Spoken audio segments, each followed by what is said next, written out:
너와 이 아이는 더 이상 우리 집 식구가 아니야. 당장 나가라! 제발 아이라도 봐주세요. 어디로 가라는 거예요? 눈발이 흩날리던 겨울밤, 아이를 품에 안은 젊은 엄마는 단 한순간에 거리로 내몰렸습니다. 남편을 잃고 시댁에서조차 버려진 그녀의 운명은 과연 어디로 향하게 될까요? 오늘 이야기는 눈물로 시작되지만 끝에는 누구도 예상치 못한 반전과 따뜻함이 기다리고 있습니다. 영상을 보시기 전에 구독과 좋아요 눌러주시면 이야기를 이어나가는 큰 힘이 됩니다. 새벽 5시 경기도 외곽의 작은 시골 마을에 겨울 찬바람이 불어왔습니다. 낡은 기와집 마당에서 이정아는 갓난아들을 품에 꼭 안고 있었어요. 아이는 추위에 보채며 울음을 터뜨렸고 정아는 재빨리 아들을 달래며 부엌으로 향했습니다. 또 울어대네. 애 하나 달래지도 못하나.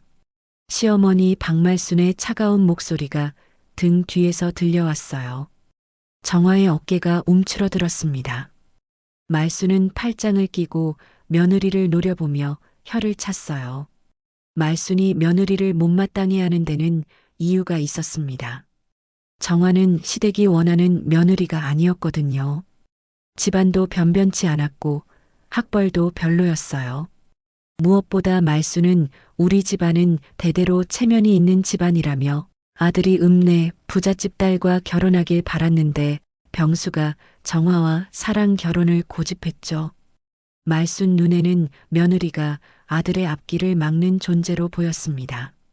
내가 들어와서부터 집안 꼴이 이 모양이야. 병수 사업도 망해가고 돈은 자꾸 새고. 정화는 고개를 숙이며 대답했습니다. 죄송합니다, 어머니. 하지만 정화는 알 수 없었어요. 남편의 사업이 얼마나 심각한 상황인지, 빚쟁이들이 언제부터 집 주변을 맴돌기 시작했는지 말입니다.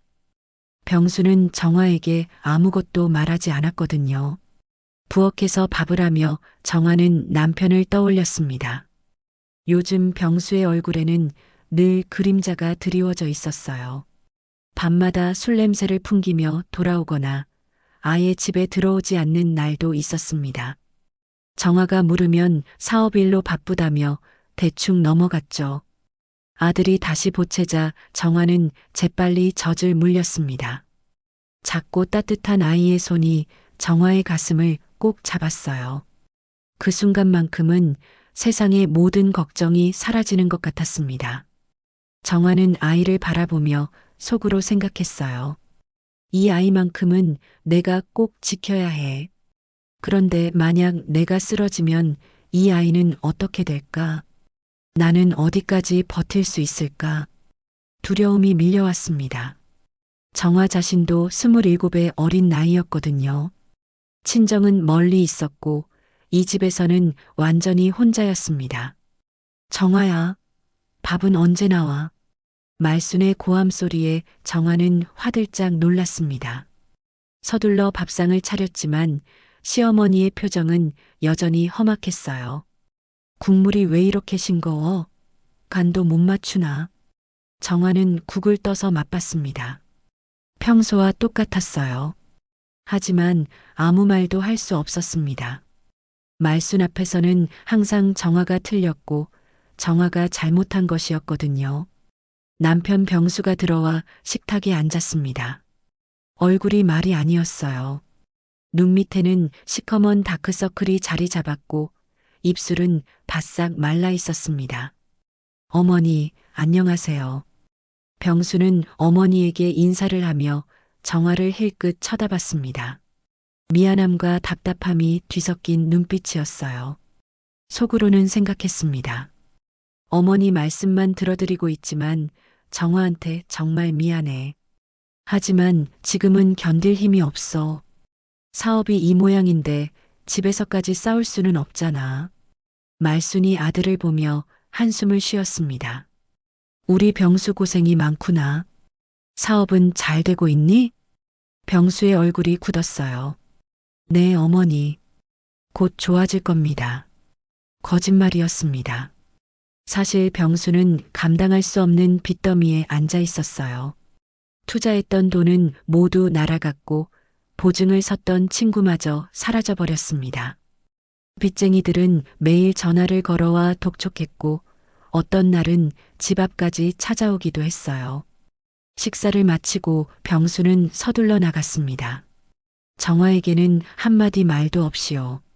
정화는 남편의 뒷모습을 바라보며 가슴 한편이 서늘해지는 걸 느꼈습니다. 설거지를 하며 정화는 창밖을 바라봤어요. 멀리 보이는 산봉우리에 눈구름이 몰려오고 있었습니다. 올겨울은 유난히 추울 것 같았어요. 오후에 정화는 아들을 안고 방에서 빨래를 개고 있었습니다. 그때 대문 밖에서 큰 목소리가 들려왔어요. 이병수 씨 집 맞나요? 나와보세요. 거칠고 무서운 남자 목소리였습니다. 정화의 가슴이 쿵쾅거렸어요. 말순이 불이 나게 대문으로 향했습니다. 누구세요? 병수 씨 친구인데요. 좀 급한 일이 있어서요. 말순은 의심스러운 눈으로 문틈을 통해 밖을 내다봤습니다. 정장을 입은 남자 2명이 서 있었어요. 얼굴들이 험악했습니다. 병수는 지금 없는데요. 그럼 언제 들어오나요? 꼭 만나야 할 일이 있어서요. 말순은 문을 닫고 돌아왔습니다. 표정이 어두웠어요. 뭔가 이상하다는 걸 직감했거든요. 정화야, 병수한테 무슨 일 있는 거 아니니? 정화는 고개를 저었습니다. 저도 잘 모르겠어요. 요즘 집에 늦게 들어와서요. 말순의 얼굴이 더욱 굳어졌습니다. 불길한 예감이 들었어요. 그날 밤 병수는 평소보다 더 늦게 들어왔습니다. 술 냄새가 심했고 비틀거리며 걸었어요. 정화는 남편을 부축하며 물었습니다. 오늘 낮에 누군가 찾아왔어요. 당신 친구라고 하던데요. 병수의 얼굴이 창백해졌습니다. 아, 그냥 사업상 아는 사람들이야. 신경 쓰지 마. 하지만 병수의 목소리는 떨리고 있었어요. 정화는 더 이상 묻지 않았습니다. 남편이 말하고 싶지 않다면 기다릴 수밖에요. 정화는 아들을 재우며 자장가를 불렀습니다. 우리 아가, 예쁜 아가. 엄마가 꼭 지켜줄게. 아이는 엄마의 목소리를 들으며 편안하게 잠들었어요. 하지만 정화는 쉽게 잠들 수 없었습니다. 무언가 큰 일이 일어날 것 같은 불안감이 계속 밀려왔거든요. 창밖으로 눈발이 세차게 날리기 시작했습니다. 바람소리가 으스스하게 울부짖었어요. 정화는 이불을 더 끌어당기며 아들을 꼭 안았습니다. 창밖에 흩날리는 눈발은 곧 다가올 폭풍을 예고하는 듯 했습니다. 그날 밤 병수가 집에 들어온 건 새벽 2시였습니다. 비틀거리며 현관문을 열던 그의 얼굴에는 절망이 가득했어요. 빚쟁이들과의 만남이 최악으로 끝났거든요. 마지막 기회라던 투자자도 등을 돌렸고 이제 정말 끝이었습니다. 정화는 아이 울음소리에 잠에서 깨어 남편을 맞았어요. 여보, 괜찮아요? 병수는 정화와 잠들어 있는 아들을 바라봤습니다. 그의 눈에 눈물이 고였어요. 조용히 아이 곁으로 다가가 작은 손을 만져봤습니다. 우리 아들아, 아빠가 미안해. 병수는 떨리는 목소리로 말했습니다. 내일은 꼭 좋은 소식 갖고 올게. 약속할게. 하지만 그건 지킬 수 없는 약속이었습니다. 다음 날 아침 병수는 평소보다 일찍 집을 나섰습니다. 정화에게 입맞춤 한번 하고 아들의 이마에도 입을 맞춘 후였어요. 그의 손길이 유난히 따뜻했습니다. 다녀오겠습니다. 조심히 다녀와요. 정화는 남편이 문을 나서는 모습을 바라봤습니다. 그때까지도 그것이 마지막이 될 줄은 꿈에도 몰랐어요. 오후 3시경이었습니다. 경찰서에서 전화가 걸려왔어요. 이병수 씨 가족분이신가요? 정화의 손이 떨렸습니다. 네, 그런데요. 교통사고가 있었습니다. 지금 병원으로 와주세요. 전화기가 바닥에 떨어졌어요. 정화는 아이를 안고 급히 병원으로 달려갔습니다. 시어머니도 창백한 얼굴로 따라왔어요. 병원 응급실 앞에서 의사가 고개를 저었습니다. 죄송합니다. 최선을 다했지만요. 정화의 세상이 무너져 내렸습니다. 아이를 안은 채 바닥에 주저앉았어요. 오열하는 소리가 복도에 울려 퍼졌습니다. 여보, 여보. 하지만 병수는 이미 차가운 시체가 되어 있었어요. 아직 29, 너무나 젊은 나이였습니다. 말수는 충격에 멍하니 서 있다가 곧 현실을 받아들이기 시작했습니다. 그리고 무서운 계산을 하기 시작했어요. 아들이 죽었다면 남은 건 빚뿐이었습니다. 며느리와 손자까지 떠안고 살 여력은 없었어요. 장례식은 초라했습니다. 병수의 친구들은 빚 때문에 얼굴을 보이지 않았고 친척들도 뜸했어요. 정화는 3일 내내 울기만 했습니다. 아이는 엄마의 품에서 보채며 울었고요. 장례를 치르는 동안 말순의 마음은 더욱 굳어졌습니다. 빚쟁이들이 벌써 집 앞을 맴돌기 시작했거든요. 빚쟁이들이 정화까지 노린다면 우리 집안이 완전히 망해.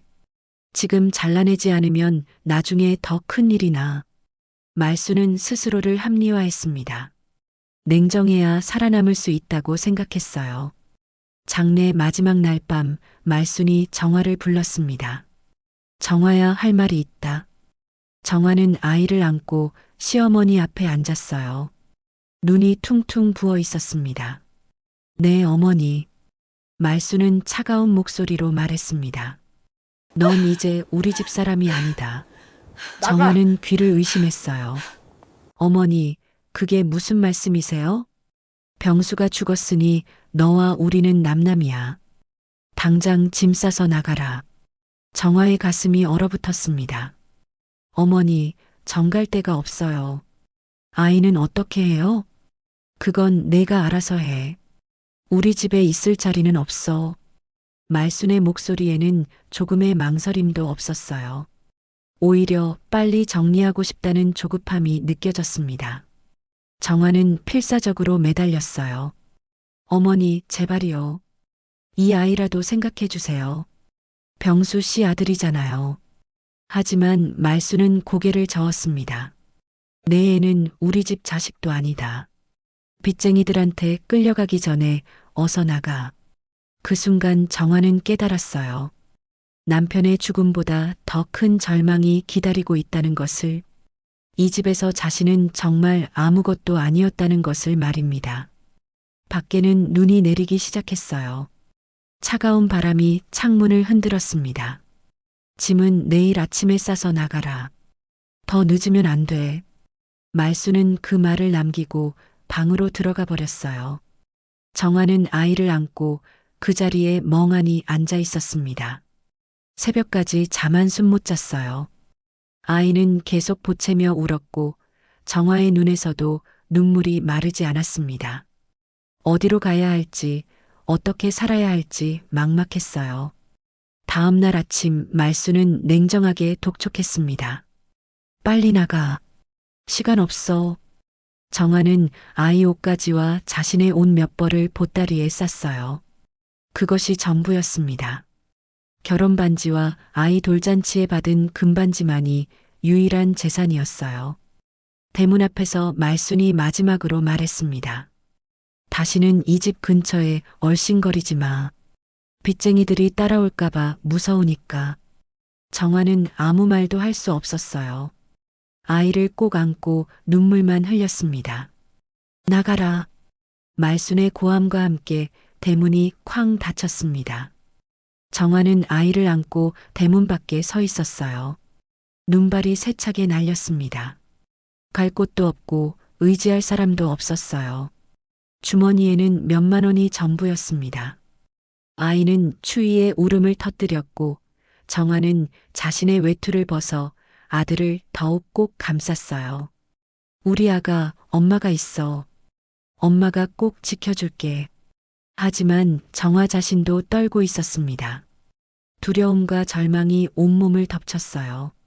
남편을 잃은 슬픔도 채가시지 않았는데 이제는 길거리로 내몰린 것입니다.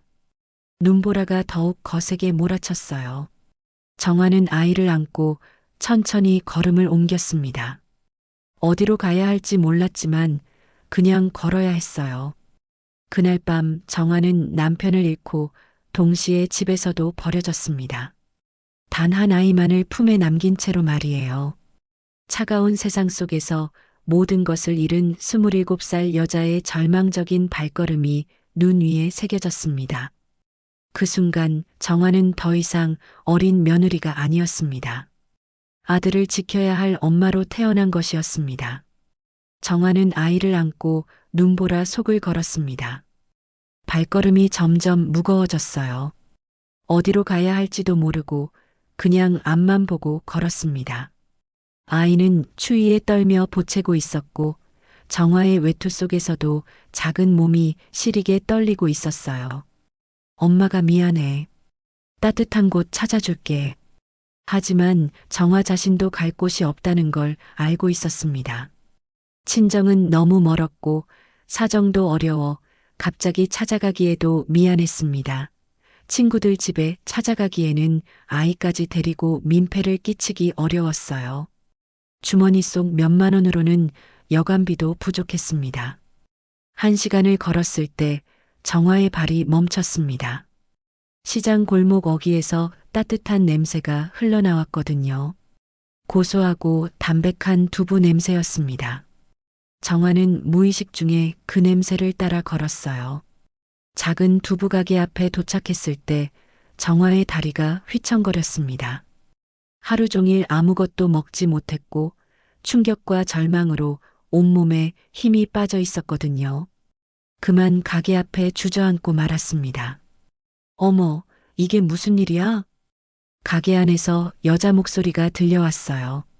문이 열리며 한 중년 여성이 나타났습니다. 김복래였어요. 50 중반의 나이에 건장한 체구였지만 얼굴에는 세월의 고생이 깊이 새겨져 있었습니다.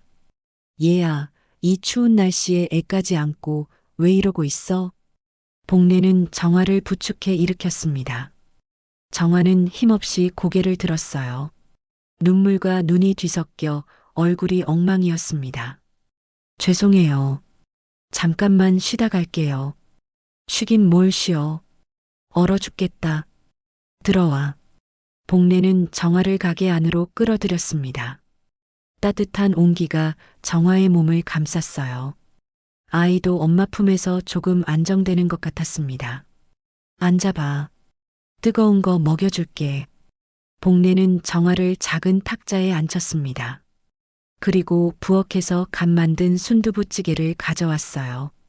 김이 모락모락 나는 하얀 두부가 국물 위에 떠 있었습니다.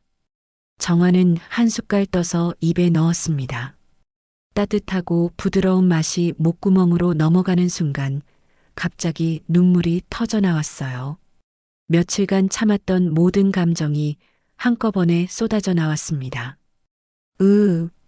정화는 숟가락을 들고 울음을 터뜨렸습니다. 남편을 잃은 슬픔, 시댁에서 쫓겨난 절망, 앞으로의 막막함이 모두 눈물이 되어 흘러내렸어요. 복래는 정화 옆에 조용히 앉았습니다. 아무 말도 하지 않고 그냥 기다려줬어요. 때로는 말보다 침묵이 더 큰 위로가 되거든요. 정화 품에 안겨있던 아이가 갑자기 울음을 멈췄습니다. 그리고 큰 눈으로 엄마를 바라봤어요. 마치 엄마를 격려하는 것 같았습니다. 정화는 아들의 얼굴을 보며 조금 진정했어요. 미안해요. 갑자기 울어서. 울고 싶을 때 우는 게 당연하지. 괜찮다. 복래의 목소리는 따뜻했습니다. 정화는 조금씩 자신의 이야기를 털어놨어요.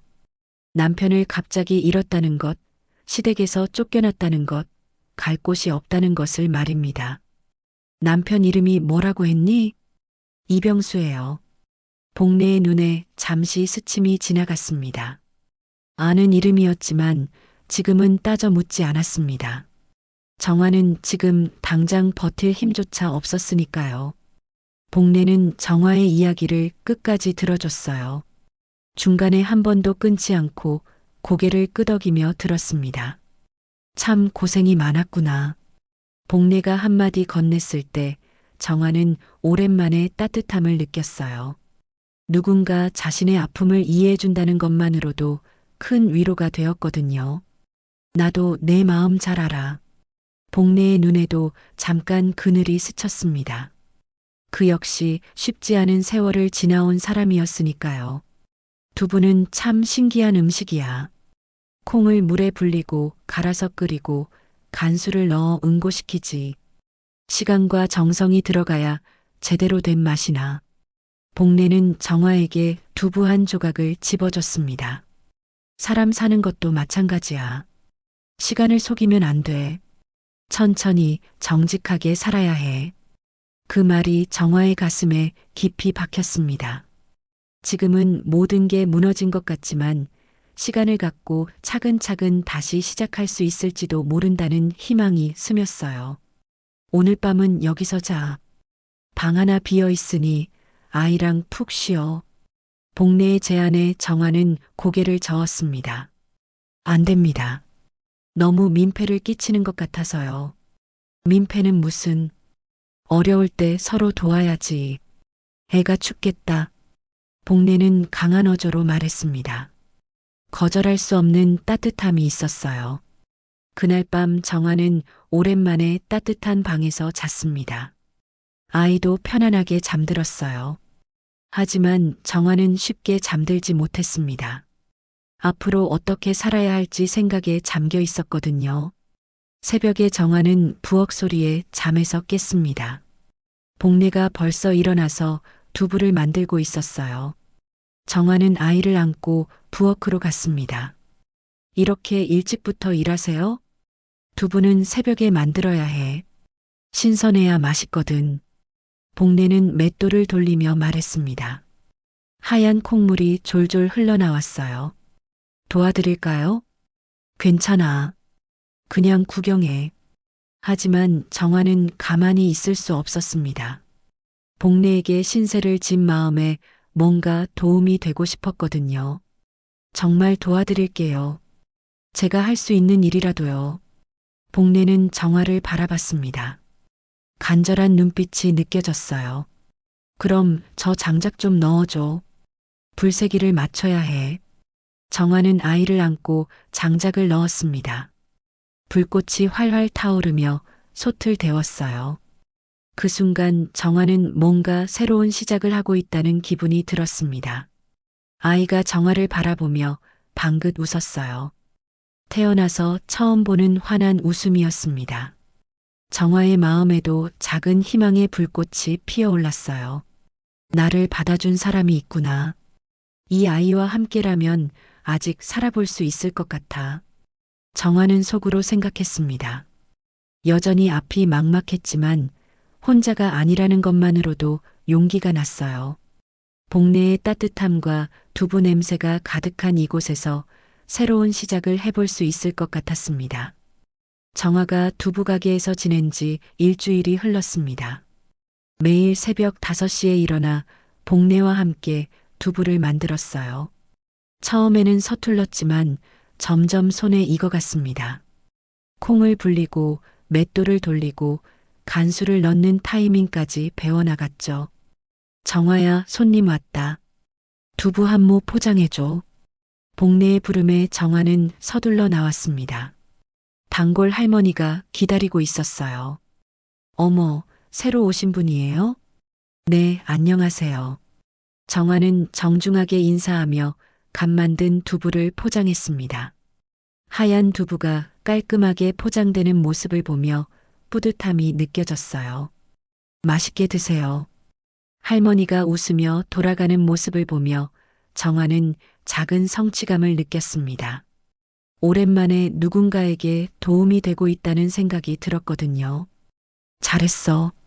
손님 대하는 게 자연스럽구나. 복례의 칭찬에 정화의 얼굴이 밝아졌습니다. 시댁에서는 인정받은 적이 없었는데 여기서는 작은 일에도 격려를 받았어요. 며칠 뒤 정화는 복례에게 제안을 했습니다. 사장님, 아침에 회사원들한테 두부 도시락을 만들어서 팔면 어떨까요? 두부 도시락? 네.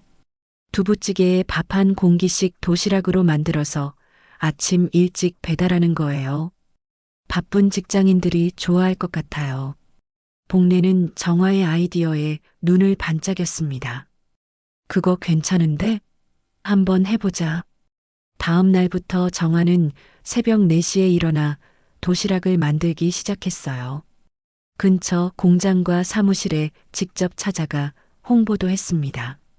아이를 등에 업고 다니는 모습이 안쓰러웠지만 정화는 포기하지 않았어요. 한 달 뒤 두부 도시락이 입소문을 타기 시작했습니다. 매일 30개씩 나가던 도시락이 50개, 70개로 늘어났어요. 정화야, 정말 대단해. 매출이 이렇게 늘다니. 복례는 정화를 자랑스러워했습니다. 정화 역시 오랜만에 자신감을 되찾았어요. 시댁에서 무능하다고 구박받던 자신이 이렇게 쓸모 있는 일을 할 수 있다는 게 신기했습니다. 나도 뭔가 할 수 있는 사람이구나. 정화는 속으로 생각했습니다. 아이를 보며 미소 지었어요. 아들도 엄마가 열심히 일하는 모습을 보며 건강하게 자라고 있었습니다. 그런데 어느 날 뜻밖의 손님이 찾아왔습니다. 시누이 영숙이었어요. 어머, 정화야? 영숙은 두부가게 안을 둘러보며 눈살을 찌푸렸습니다. 값싼 옷을 입고 앞치마를 두른 정화의 모습이 한심해 보였나 봐요. 언니, 정화는 당황했습니다. 시댁 사람을 만날 줄은 몰랐거든요. 야, 너 진짜 여기서 일하고 있었네? 소문 듣긴 했는데. 영숙의 목소리에는 조롱이 섞여 있었습니다. 네, 사장님께서 도와주셔서요. 에휴, 안쓰럽다 진짜. 시집가서 이런 고생할 줄 알았으면 공부라도 더 하지 그랬니? 영숙은 아이를 보며 혀를 찼어요. 애도 이렇게 키우고 어떻게 두부가게에서 애 키우냐? 정화의 가슴이 아팠습니다. 하지만 아무 말도 할 수 없었어요. 영숙은 계속 독서를 퍼부었습니다. 우리 엄마 아직도 내 얘기만 나오면 한숨만 쉬셔. 내가 우리 집에 들어온 뒤로 일이 꼬였다잖아. 병수도 죽고 집안 꼴도 이 모양이고. 언니, 그건 제 탓이 아니에요. 탓이 아니야. 어쨌든 결과적으로 그렇게 됐잖아. 영숙의 얼굴에는 쌓인 스트레스가 드러났습니다. 사실 영숙 자신도 요즘 힘든 상황이었거든요. 남편 사업이 기울어가고 있었고 아이들 학원비는 계속 나가야 했어요. 정화를 보니 더욱 짜증이 났습니다. 솔직히 말하면 나도 힘들어. 각자 살기도 바쁜 세상이야. 영숙은 정화를 쏘아보며 말했습니다. 내 처지도 모르고 잘난 척하지는 마. 두부 팔아서 얼마나 번다고. 그때 복례가 나타났습니다. 손님이세요? 아, 네. 정화 시누이입니다.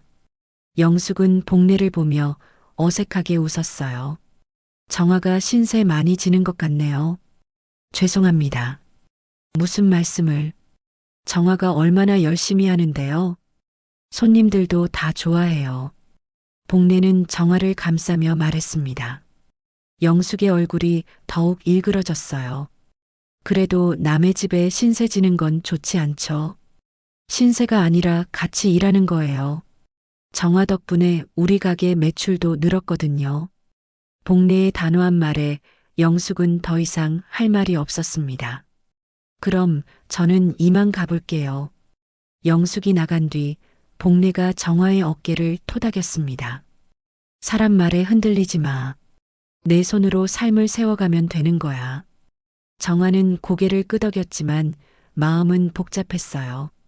영숙의 말들이 가시처럼 박혀 있었거든요. 그날 밤 정화는 잠들지 못하고 생각에 잠겼습니다. 내가 정말 버틸 수 있을까? 시댁 사람들은 여전히 나를 원망하고 있고 앞으로 더 힘든 일이 생길 수도 있어. 하지만 옆에서 자는 아들을 보며 마음을 다잡았습니다.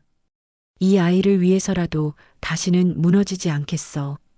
내가 할 수 있는 일이 있다는 걸 증명해 보이겠어. 정화는 주먹을 꽉 쥐며 다짐했습니다. 영숙의 조롱도 시댁의 원망도 모두 견뎌내겠다고 말이에요. 며칠 뒤 시장에 낯선 사람들이 나타나기 시작했습니다. 정장을 입고 서류를 들고 다니며 상인들과 무언가 이야기를 나누고 있었어요. 재개발 업체 사람들이었습니다. 사장님, 저 사람들 뭐 하는 사람들이에요? 글쎄, 요즘 재개발 얘기가 돌더라. 불길한 예감이 드는군. 복례의 표정이 어두워졌습니다. 정화도 뭔가 큰 변화가 올 것 같은 불안감을 느꼈어요. 그 불안감은 곧 현실이 될 것이었습니다. 하지만 정화는 아직 모르고 있었어요. 앞으로 더 큰 시련이 기다리고 있다는 것을. 며칠 뒤 두부 가게에 낯익은 얼굴이 찾아왔습니다. 건물주였습니다. 평소에는 가끔 월세 받으러 들르는 정도였는데 이번엔 얼굴이 잔뜩 굳어 있었습니다. 복례 사장, 얘기 좀 하지. 네, 무슨 일이세요? 건물주는 잠시 머뭇거리다 결국 본심을 내비쳤습니다. 이 건물도 재개발 구역에 들어갔어. 미안하지만 계약 갱신은 못 해주겠네. 하루빨리 비워줘야 해. 복례의 얼굴이 하얗게 질렸습니다. 아니, 갑자기 그게 무슨 말씀이세요? 이 가게가 제 전부인데요. 나도 어쩔 수 없어. 이미 결정난 일이야. 괜히 버티면 손해만 보니 미리 정리하는 게 나을 거야. 정화는 옆에서 그 얘기를 들으며 온몸이 떨렸습니다. 사장님, 그럼 우린 어떻게 되는 거예요? 복례는 대답을 하지 못했습니다. 그날 밤 정화는 아이를 안고 촛불을 켠 채 앉아 있었습니다. 시댁에서 쫓겨난 것도 모자라 이제 여기마저 하늘은 왜 이렇게 끝없이 우리를 시험하는 걸까? 그때 복례가 낮게 말했습니다. 정화야, 내가 버텨왔던 힘이 이제는 바닥이 나는구나. 복례의 목소리가 떨렸습니다. 20년 넘게 운영해온 가게였거든요. 며칠 뒤 더 심각한 상황이 벌어졌습니다. 가게 전기가 갑자기 끊어진 것이었어요. 전기가 왜 안 들어와? 복례는 당황하며 전기회사에 전화를 걸었습니다. 하지만 돌아온 대답은 충격적이었어요. 재개발 지역이라 전력 공급을 중단한다고 합니다. 그럼 두부는 어떻게 만들어요? 정화의 목소리가 떨렸습니다. 전기 없이는 냉장고도 돌아가지 않았고 두부를 만들 수도 없었어요. 이튿날에는 수도까지 끊어졌습니다. 재개발 세력의 압박이 본격화된 것이었어요. 사장님, 이렇게 되면 장사를 할 수 없잖아요. 그러게 말이야. 우리를 쫓아내려고 작정한 것 같아. 복례는 한숨을 쉬었습니다. 20년 넘게 지켜온 가게가 하루아침에 무너져 내리고 있었어요. 이웃 가게들도 하나둘 문을 닫고 이삿짐을 나르는 사람들이 눈에 띄기 시작했습니다. 시장은 점점 텅 비어가고 있었어요. 정화는 아이를 안고 어둠 속에 앉아 있었습니다. 촛불 하나에 의지한 채 우유를 데우고 있었죠. 엄마가 미안해. 따뜻한 곳에서 키워주지 못해서. 아이는 엄마 품에서 보채며 울었습니다. 추위와 불편함 때문이었어요. 그 순간 정화의 마음속에 뭔가가 끌어올랐습니다. 분노였어요.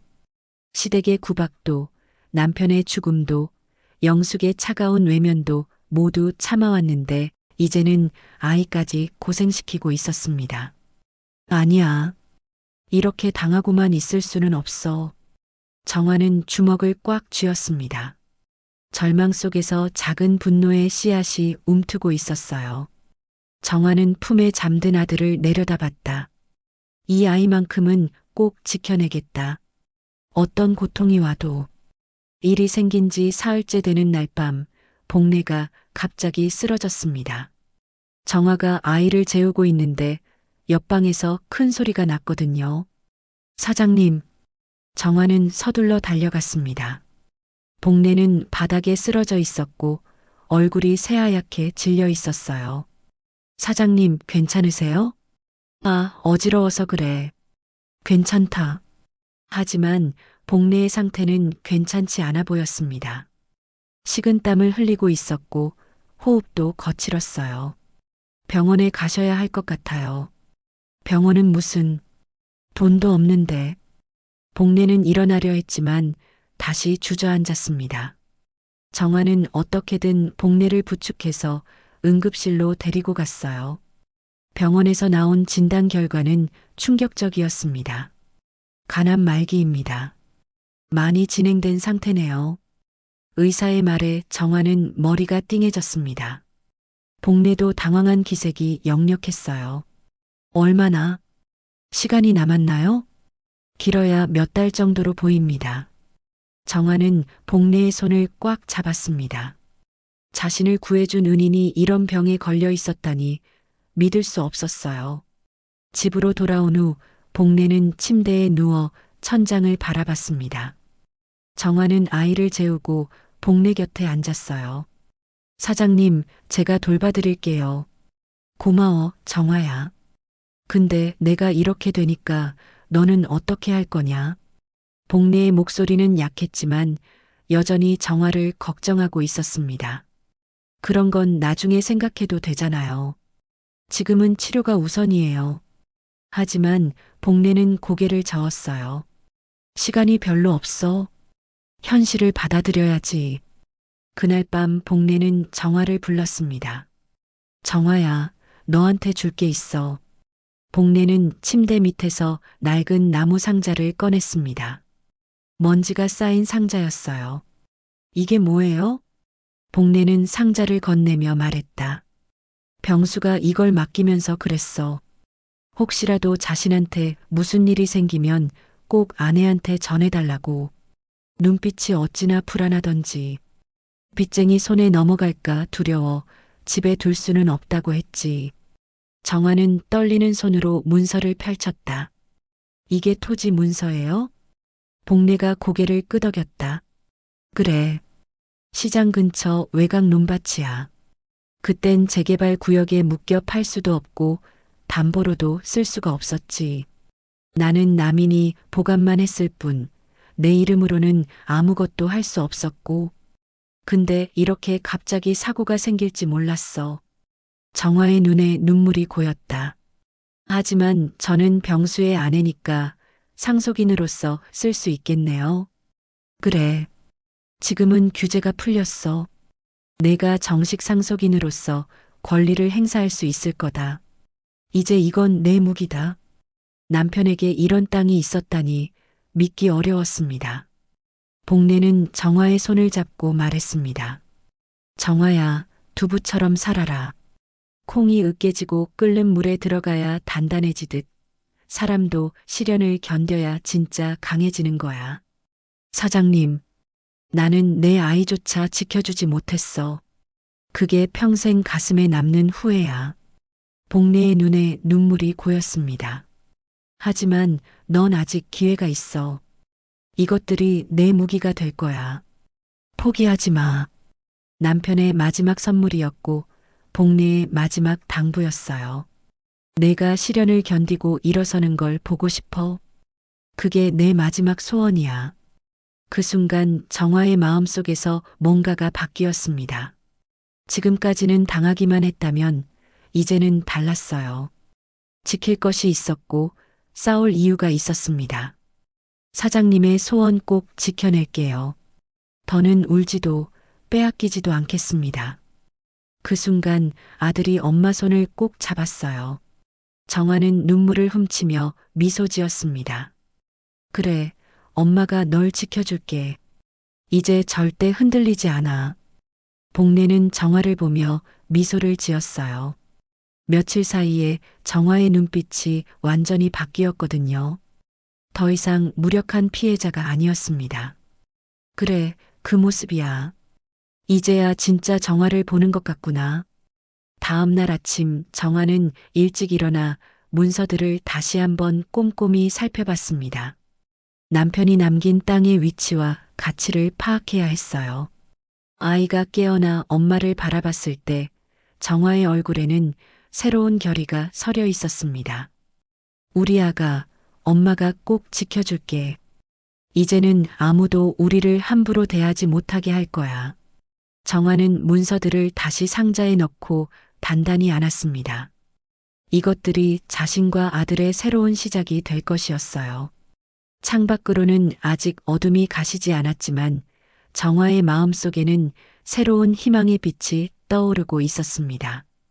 오랫동안 당하기만 했던 나약한 여자는 이제 없었어요. 아들을 지키기 위해 무엇이든 할 수 있는 강한 여자가 그 자리에 서 있었습니다.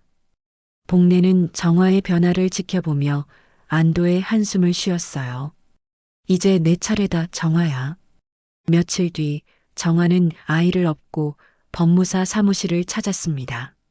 남편이 남긴 문서를 다시 확인받아야 마음이 놓일 것 같았거든요. 남편 명의가 맞나요? 법무사가 꼼꼼히 살펴본 뒤 고개를 끄덕였습니다. 맞습니다. 이정아 씨 남편 이병수 명의가 확실합니다. 예전엔 개발 제한으로 거래가 불가능했지만 최근 규제가 해제되어 정상적으로 매매나 담보 활용이 가능합니다. 정화의 심장이 벅차올랐다. 그럼 이걸 담보로 자금을 마련할 수도 있나요? 물론입니다. 땅의 위치가 좋아 앞으로 가치가 더 오를 겁니다. 정화의 가슴이 벅차올랐습니다. 정화는 아이를 꼭 안으며 마음속으로 다짐했습니다. 이제는 빼앗기지 않을 힘, 아이와 자신의 내일을 지켜낼 무기였습니다. 이제는 더 이상 당하지 않겠어. 이 아이의 미래는 내가 지킬 거야. 법무사 사무실에서 나온 정화는 처음으로 진짜 희망을 느꼈습니다. 남편이 남긴 땅이 헛된 종이 조각이 아니라는 걸 확인했으니까요. 하지만 집으로 돌아가는 길에 불길한 그림자가 드리웠습니다.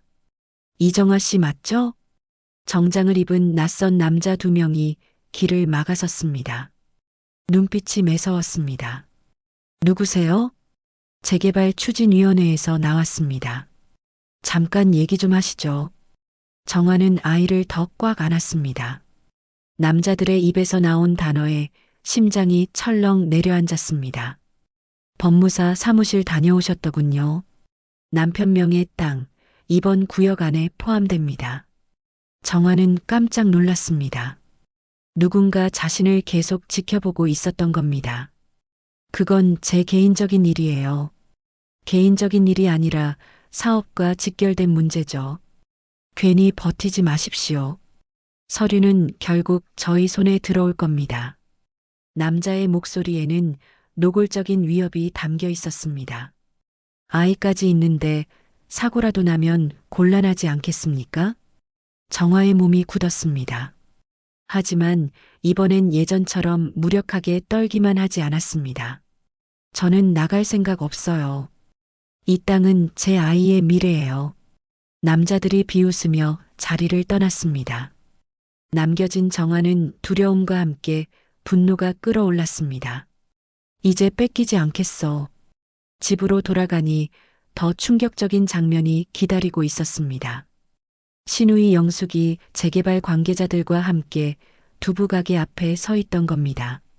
언니, 정화가 부르자 영숙은 억지 웃음을 지었습니다. 하지만 그 눈빛은 날카롭고 차가웠습니다. 정화야, 얘기 좀 하자.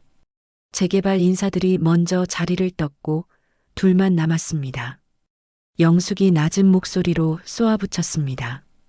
내 남편 땅, 내가 모를 줄 알았니? 내 동생 병수, 죽을 때까지 우리 가족은 힘든 꼴만 남기고 갔어. 정화는 숨이 막혔습니다. 영숙이 문서 이야기를 이미 알고 있던 겁니다. 그 땅, 너 혼자 차지할 생각하지 마. 이번 재개발에서 큰 돈으로 바뀔 거야. 내가 안 내놓으면 우리도 가만히 있을 수 없어. 정화는 치를 떨며 대답했습니다.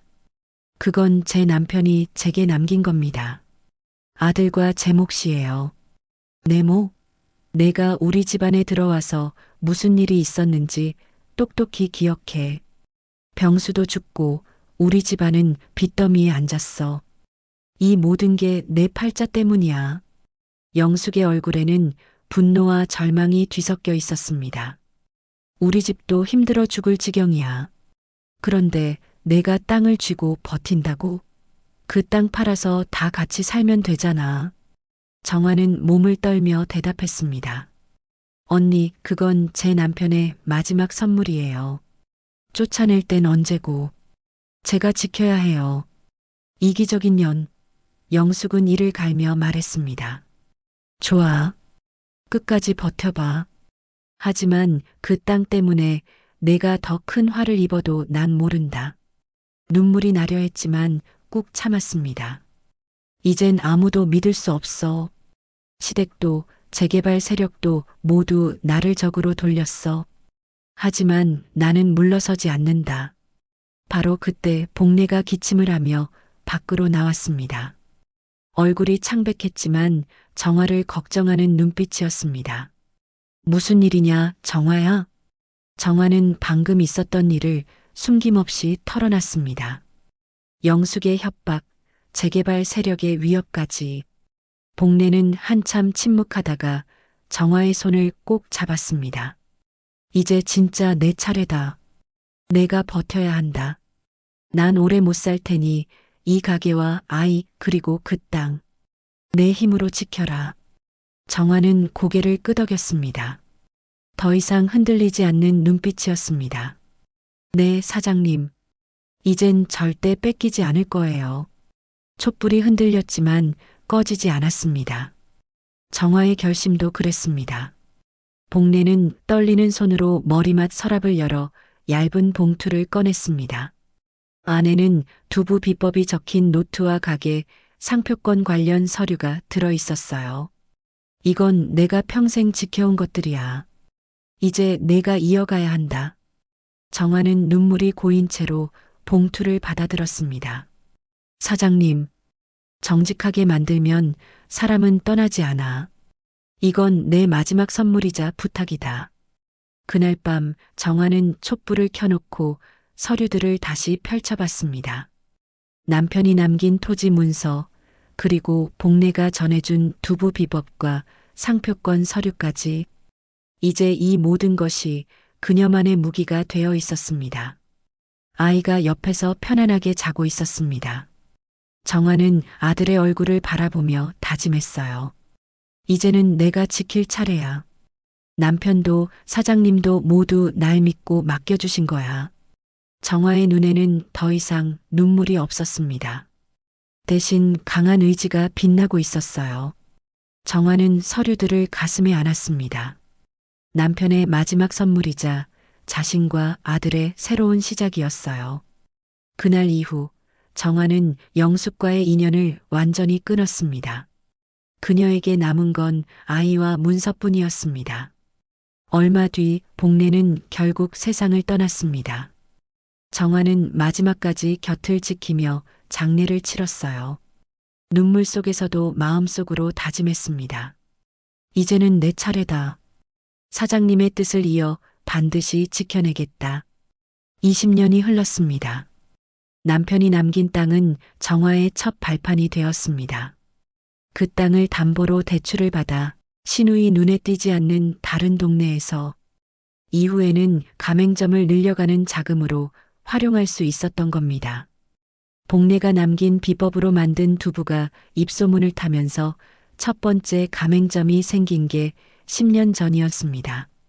그 후 5년 전에는 100번째 점포가 문을 열었고 이제는 전국에 200여 개의 가맹점을 둔 복례 두부가 되었어요. 서울 강남구의 한 고급 빌딩 사무실에서 정화는 창밖을 내다보고 있었습니다. 47세가 된 그의 얼굴에는 세월의 흔적과 함께 단단한 의지가 새겨져 있었어요. 벽면에는 복례두부 주식회사 대표이사 이정화라고 적힌 명패가 걸려 있었습니다.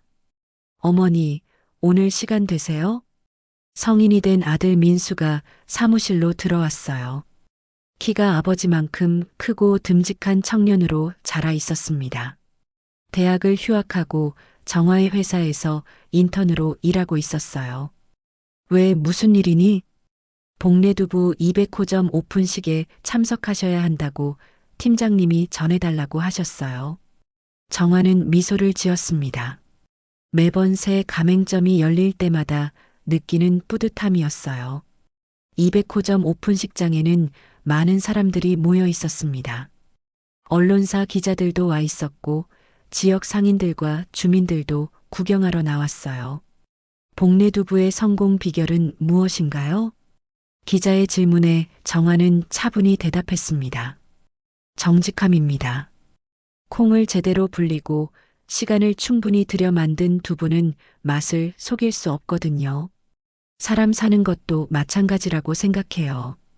그때 정화의 눈에 익숙한 얼굴이 보였습니다. 신우이 영숙이었어요. 20년이 지나 많이 늙어 보였지만 분명히 영숙이었습니다.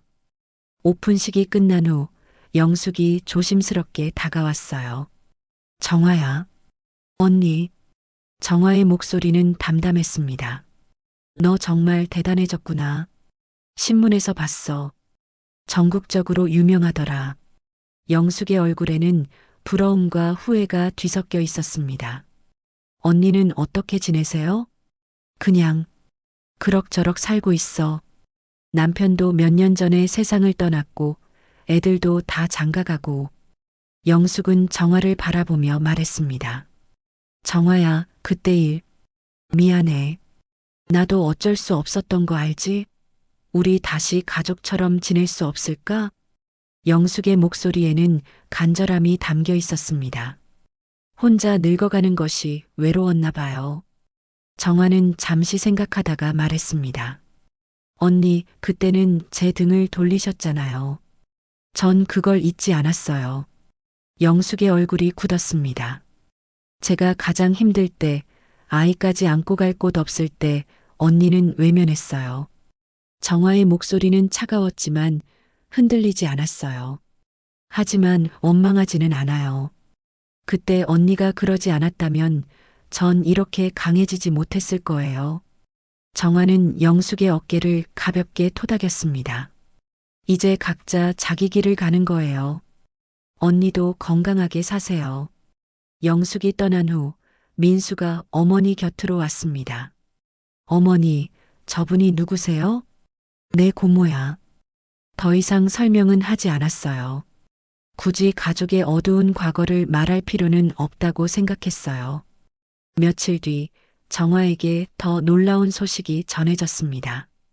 시어머니 박말순이 요양원에 있다는 것이었어요. 80이 넘은 나이에 치매까지 앓고 있다고 했습니다. 정화는 요양원을 찾아갔습니다. 말순은 휠체어에 앉아 창밖만 바라보고 있었어요. 한때 그렇게 무서웠던 시어머니가 이제는 작고 초라해 보였습니다. 순간 그때 대문 밖에 서 있던 자신이 떠올랐어요. 차가운 눈보라 속에서 아이를 안고 떨던 그날. 나가라는 소리와 함께 쾅 닫힌 대문. 하지만 눈앞에 놓이는 더 이상 자신을 괴롭히던 시어머니가 아니었습니다. 어머니. 말순이 고개를 돌렸습니다. 정화를 알아보는 것 같았어요. 너, 누구냐? 정화예요. 병수 안에. 말순의 눈에 잠깐 인식이 돌아왔습니다. 정화. 정화가 누구지? 괜찮아요, 어머니. 정화는 말순 곁에 앉았습니다. 원망할 마음은 없었어요. 이미 오래전에 다 놓아버린 감정이었습니다. 요양원 관계자가 정화를 불러냈습니다. 어르신 병원비가 밀려 있어서요. 가족분들이 연락이 안 되시더라고요. 정화는 망설임 없이 말했습니다. 제가 내겠습니다. 앞으로도 필요한 비용은 모두 제가 부담할게요. 정말 감사합니다. 정화는 다시 말순을 바라봤습니다. 한때는 자신을 그렇게 구박했던 사람이지만 이제는 그냥 불쌍한 할머니일 뿐이었어요. 그날 저녁 정화는 복례의 무덤을 찾았습니다. 매년 이맘때면 꼭 찾아오는 곳이었어요. 사장님, 전 잘 살고 있어요. 약속 지켰죠? 묘비 앞에 두부 한 모를 놓으며 정화는 말했습니다. 복례 두부도 이제 전국에서 유명해졌어요. 사장님이 가르쳐 주신 대로 정직하게 만들고 있어요. 바람이 불어와 정화의 머리카락을 스쳤습니다. 복례가 대답하는 것만 같았어요. 집으로 돌아온 정화는 아들과 함께 저녁을 먹었습니다. 어머니, 전 정말 자랑스러워요. 민수가 갑자기 말했습니다. 뭐가? 어머니가요. 혼자서 저를 키우시면서 이렇게 큰 회사까지 만드시고. 정화의 눈가에 눈물이 맺혔습니다. 내가 있어서 가능한 일이었어. 너를 지키고 싶어서 견딜 수 있었거든. 앞으로도 계속 옆에 있을게요. 정화는 아들을 바라보며 미소 지었습니다. 이 모든 고생이 보상받는 순간이었어요. 그날 밤 정화는 창밖을 바라보며 지난 시간들을 떠올렸습니다. 시댁에서 구박받던 날들, 남편을 잃고 쫓겨났던 밤, 복례와 함께 두부를 만들던 새벽들, 모든 것이 생생했어요. 정화는 책상 서랍에서 복례가 남긴 낡은 두부 비법 노트를 꺼냈습니다. 지금도 가끔씩 들여다보는 소중한 보물이었어요. 두부는 정직해야 한다. 시간을 속이면 맛이 안 난다. 복례의 말이 다시 들리는 것 같았습니다. 정화는 노트를 가슴에 안고 생각했습니다. 콩이 으깨지고 끓는 물에 들어가야 단단한 두부가 되듯이 나도 시련 속에서 강해졌구나. 창밖으로 눈이 내리기 시작했습니다. 20년 전 그 겨울밤이 떠올랐어요. 아이를 안고 대문 밖에 서 있던 그때의 자신과 지금의 자신은 완전히 다른 사람이 된 것 같았습니다. 눈 오는 겨울밤, 버려진 며느리의 눈물은 따뜻한 두부 한 그릇으로 다시 피어났습니다. 그리고 이제 그 따뜻함을 다른 사람들에게도 나누어 주고 있었어요. 정화의 인생은 더 이상 눈물이 아니라 희망과 자부심으로 가득 차 있었습니다. 여러분의 마음을 어루만지고 속 시원히 풀어드리는 이야기로 다시 찾아오겠습니다. 오늘 사연이 마음에 닿으셨다면 소중한 분들과 공유해 주시고 구독, 좋아요로 많은 응원 부탁드립니다. 그리고 어디서 보고 계신지, 어떤 부분이 가장 마음에 남았는지 댓글로 남겨주세요. 여러분의 이야기가 또 다른 감동을 만듭니다.